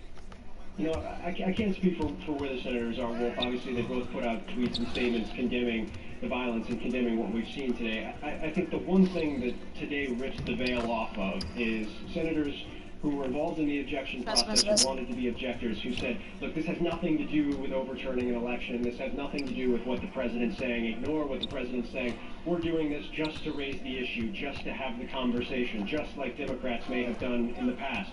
And I think that was specious to begin with, without question, given the fact that the president was calling to overturn the election. That's good, that's good. I'm glad. I mean, about this game. Particularly specious. And so I think everybody's cognizant of that, but I don't have the answers right now in terms of what they're going to do. They were very serious about these challenges. They have laid out their plan and their strategy and how they were going to lay out what their thoughts were on this process during their allotted 5 minutes, how they changed course, if they changed course right now. Still waiting for those answers, Wolf. I want to go to John King. John, it would be different if there was a chance they might succeed. These Ted Cruz's and Josh Hawley, they have no chance of succeeding. Get it over with and move on. They had no chance of conceding, Wolf, because the president lost the election convincingly. Right, challenged the results of court after court after court after court and presented zero evidence. It is over. Yo! Choosing for these Republicans. The president Yo, Smiley! Yo. again failed the leadership test. Yo! Embarrassed the United States and the world stage. Yo. Again, lied to his own supporters. To me, that's the more reprehensible leadership failure. Lying to your own supporters by saying, you had a good game, too. Yeah, 10 blocks, 14 rebounds, bro. 14 rebounds? It was domestic terrorism. It was violence.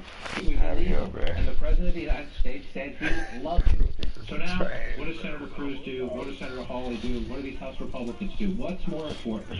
The country and the Constitution, or Donald Trump and his ego, and your fear of his voters in the next election? Moment of choosing. The president's behavior today underscored why he lost this presidential election, why he's now a loser. Our special coverage continues right now. Big superstar one, man. Hold on, man. This dude had deserved, bro. He been going crazy. And good evening, I am Erin Burnett, and we have breaking news this hour. Of course, the terror in the nation's capital today. A curfew is in effect as we speak in Washington. You wouldn't know it, though, if you just looked at the live pictures. You still have pro-Trump groups and mobs in the streets, standoff with police. We are also learning that today's insurrection has turned deadly.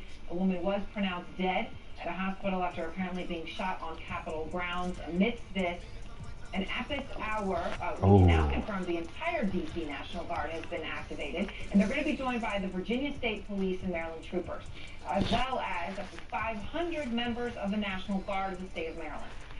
The images that we all saw today in front of our eyes were I gotta go on.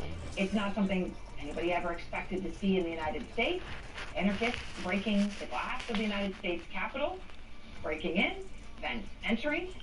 It is the first time that the U.S. Capitol has been breached since the British attacked and burned the building in August of 14 during the War of 1812.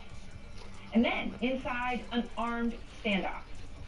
This image I found breathtaking when I saw it on the door of the floor of the House. This image in the United States, guns drawn, pointed at the door of the People's House. And a protester on the Senate floor, where just hours earlier, Vice President Mike Pence was sitting while the Senate was in the midst of counting the electoral votes. And now we have just learned, and in a significant development here, Congress not going home for the night after all of this, after all the evacuations and the fear. They are coming back. They are set to resume that count next hour. And then this image. Trump supporter breaking into House Speaker Nancy Pelosi's office, feet in her desk, kicking back, leaving that note, "We will not back down." Now this violence was spiked by the President of the United States, Donald J. Trump, who rallied that crowd. I'm gonna hit this. I'm gonna hit this dog on. We're gonna walk down to the Capitol, and we're gonna cheer on our brave senators and congressmen and women, and we're probably not gonna be cheering so much for some of them, because you'll never take back our country with weakness. You have to show strength, and you have to be strong. And they listened to their leader. They marched on the Capitol, they stormed it, they broke in. And the president is even now defending the mob attack, saying, and I quote him, "These are things that happen when a sacred landslide victory is stripped away." It's just, right, it's crazy, it's a lie, it's untrue, and this is just what happens? No, it's never happened. As flashbangs were heard at the Capitol, Trump then released a video, pouring even more gasoline on the fire, claiming that the election was stolen. That's what he did, without a video. Alex Marquardt is on the ground in Washington near the Capitol. And Alex, we are now an hour into the curfew and an hour ahead of Congress saying they're going to come back in session and continue with this electoral college count. Where do things stand right now? Aaron, we're an hour into the curfew, and we still have a lot of people who are out here. We're about 5 hours since this insurrection first started, since we watched rioters blow through a police line, make their way up the western steps of the Capitol and into the Capitol building. Just an absolutely surreal scene. Now, in the lead up to the curfew, we did see, finally, for much of the afternoon, we were asking ourselves, where's the cavalry? Where's the law enforcement that's going to push these rioters out? They did appear a short time ago, and I'm just going to show you the law enforcement presence here. This is a long line of officers from different agencies who have managed to push these protesters, many of them rioters, many of them not rioters, away from the western side of the Capitol. What you're looking at there, Aaron, is Metropolitan Police from Washington, D.C. Those are the ones in those green vests. You also have members of the D.C. National Guard. We have now learned that the entire D.C. National Guard has been mobilized. They are there in the middle of that crowd. You can see them right there with their tall plastic riot shields. And they are engaged in what is essentially a standoff with the remnants of this protest, of this riot. I would say it is the more hardcore element, because these are the ones who have been defying law enforcement's orders to leave, defying the mayor's orders to go home. So there is still a significant contingent of them out here now, more than an hour after this curfew has gone into effect. I should also say that the FBI is out here as well. It has been relatively peaceful since the curfew went into effect. There has been some tear gas fires, but we have not seen, we really should note, we have not seen the kind of violent reaction from the law enforcement side that we saw during the George Floyd protest, during the Black Lives Matter protest, when we saw lots of tear gas fires, lots of pepper spray, those pepper balls. And so it has been a much lighter hand put on these protesters here this afternoon. As you know well, Aaron, as night falls, things can often turn and get more violent. It remains to be seen whether that is going to happen now, but the curfew is fully in effect, and the law enforcement is out here. They have managed to clear the entire western side of the Capitol, pushing these protesters away from the Capitol building that was invaded earlier today. Aaron.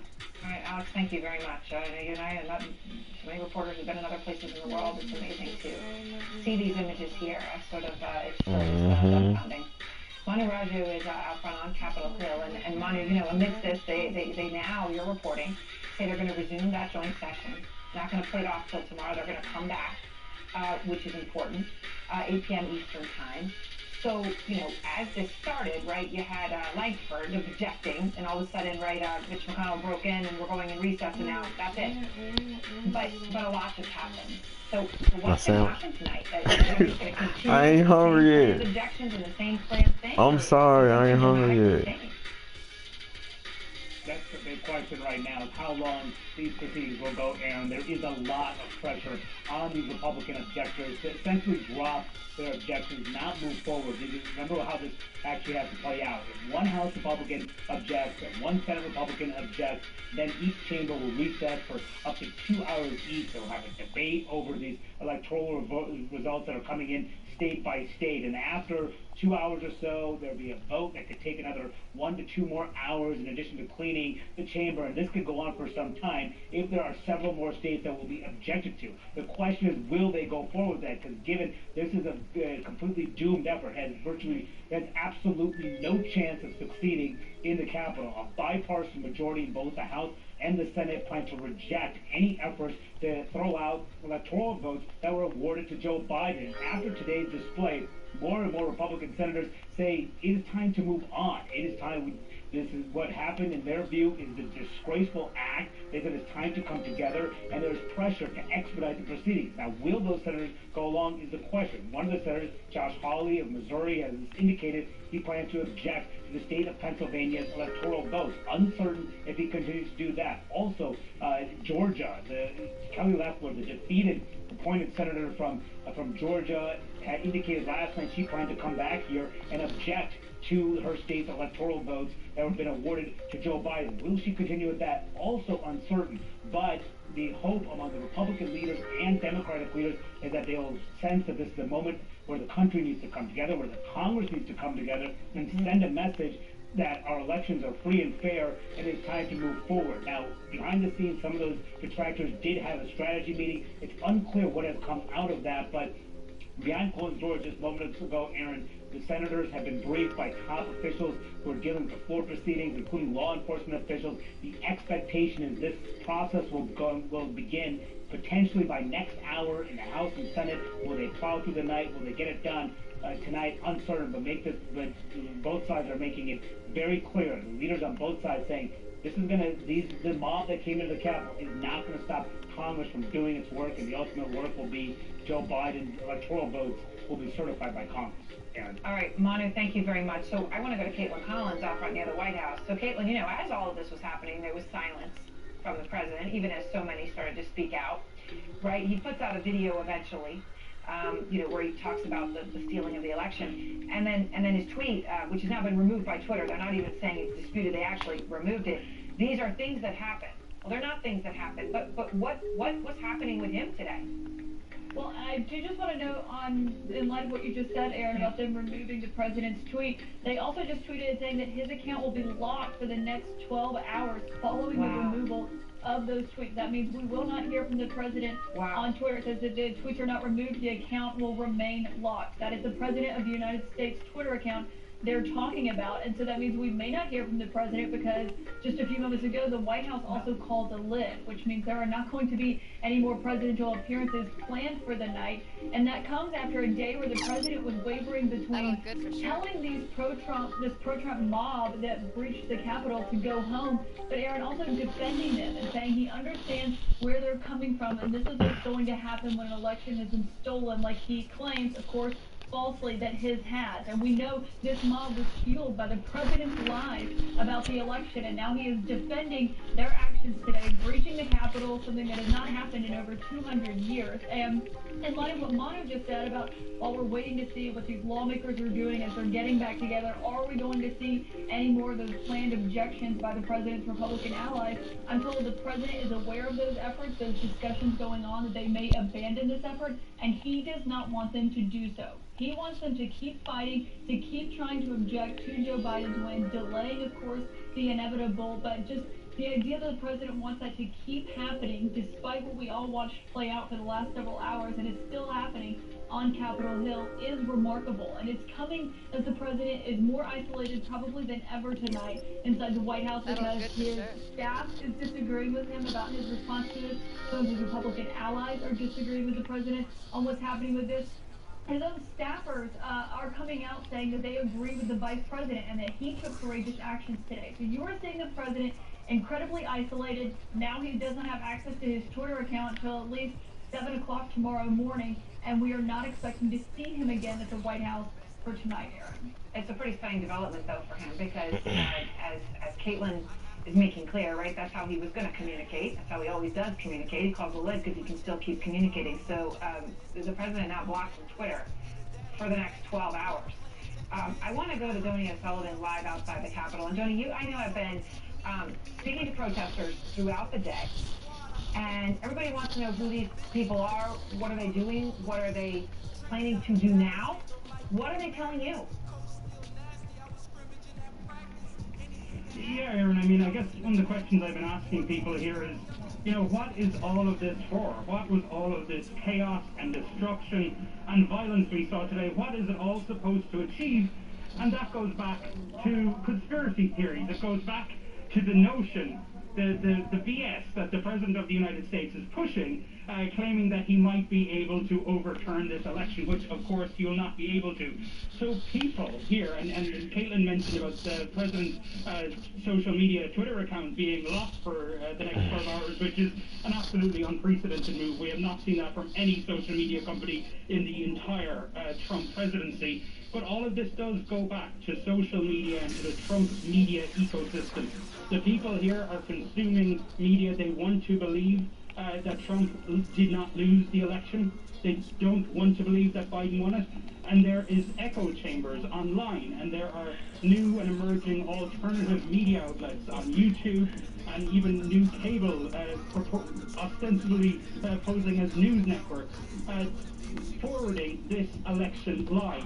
And that's the basis of what we've seen here today. It's all a result of a conspiracy theory, and it's playing out in the streets of the nation's capital. Aaron? All right, Donnie, thank you very much. Donnie's reporting, talking to people has been remarkable. I want to go now to Democratic Congressman Adam Smith. He was inside the Capitol, of course, as this all unfolded. He is chairman of the Armed Services Committee, and I know then that means, so you're going to be going back in. So tell me, if you can, you know, where you are now, what's the status of the chambers and everybody actually going back in there at 8 o'clock? What do you understand is how this is going to work? I'm in my office now at Rayburn, and we are very determined to go back in and go to work. I was in communication early today with leadership over at the Pentagon about the guards showing up and doing what they're doing now, which is clearing the Capitol so we can get back to work. Obviously, as your reporters have well documented, a very scary situation. I mean, a scary situation to have the President of the United States inciting a riot. But we in Congress are determined to do our job, and Joe Biden will be president on January 20th, and it cannot come soon enough. So the scene we did see today was sickening and disturbing, right? Armed stand up on the House floor, drawn guns literally at the door. I keep showing that picture. I think it's indelibly imprinted now on my mind. Officers injured, a window broken outside. They forced their way inside the chambers. Somebody sitting on the dais where Pence was literally presiding as the Vice President of the United States moments before that. Chairman, what went through your mind as you were literally in a room, being evacuated, like you were in some other country that you know, I mean, you never thought something like this would happen, did you? Yeah. I mean, this morning I did. I actually went for a walk around the Capitol, and I could see, you know, I knew the rally was going on down at the, I think around the Washington Monument, and I saw the barriers that were up and the limited number of Capitol police. I could see it then, but no, I never foresaw saw this. And what went through my mind was two things. First of all, like I said, to get in touch with, the people I know at Pentagon, make sure, because I had heard what they were going to do with the guard, and it was insufficient to what was happening. So number one, make sure we get the security personnel in to get this cleared. But number two, what was going through my mind is what's been going through my mind for a long time. Extremism is an enormous problem in this country. And Donald Trump is just, throwing matches all over, the powder kegs in this country. But look, the president, Donald Trump, is a narcissistic psychopath. Let's just be clear about that. He stumbled his way into the presidency. What he believes from a policy standpoint is irrelevant. He is an egotist. He cares about himself, period. The rest of the country that has enabled him is what we really need to work to fix. We need to understand the dangers of extremism. We've gotten to the point that we don't understand that the rule of law matters. What's important about democracy is you have rules. You play by those rules. It isn't that you get your way all the time, and that if you don't get your way, you have to fight until you do. That's not how it works. You play by the rules, and when it's over, you accept the outcome and you govern this country. We need to push back against extremism. The president is doing you get the point. Sorry. Yeah, no. I understand. I wanted to ask you, because you mentioned you talked to defense leadership, and obviously you're chairman of the Armed Services Committee. So, I just want to ask you, is the president really was silent, and anything that he said included basically, way to go, guys, this is what happened? Mike Pence came out and said, this has to stop, and it has to stop now. Or he's the one who said that, not the president. Yeah. And we understand that, you talk about the National Guard being there, that Mike Pence is the one who spoke with the acting Secretary of Defense and the Chairman of the Joint Chiefs, not the president. It would ordinarily be the President of the United States who would do that. So can you tell me what you know actually happened, who made these calls, and what the significance of that may be? Look, I can tell you exactly what happened. I know what Mike Pence's role was in it, but primarily this was the mayor of Washington, D.C., working directly with Ryan McCarthy, who's the Secretary of the Army. And it's complicated, but the Army is in charge of the National Guard within Washington, D.C., and so that's Secretary McCarthy. They were communicating with each other. As this thing exploded, the acting Secretary of Defense, Mr. Miller, and Chairman Joint Chiefs of Staff Milley, both of whom I spoke to, got involved, and then they got involved with the Justice Department. It's hard to keep track of all of the actings, but I believe the acting Attorney General is Mr. Rosen. Unfortunately, all of those people decided that they needed to bring security to the situation. And the one saving grace in all of this is that the President has totally abdicated his job. As near as I can tell, he wasn't on the phone to these same people. Right, but you're saying he's not in this. You're talking about all these people making these huge decisions, and the President of the United States is not in that chain. And here's the scary part about it, Aaron. That's reassuring to me, okay? Because if the President was involved in that chain, number one, I don't trust that he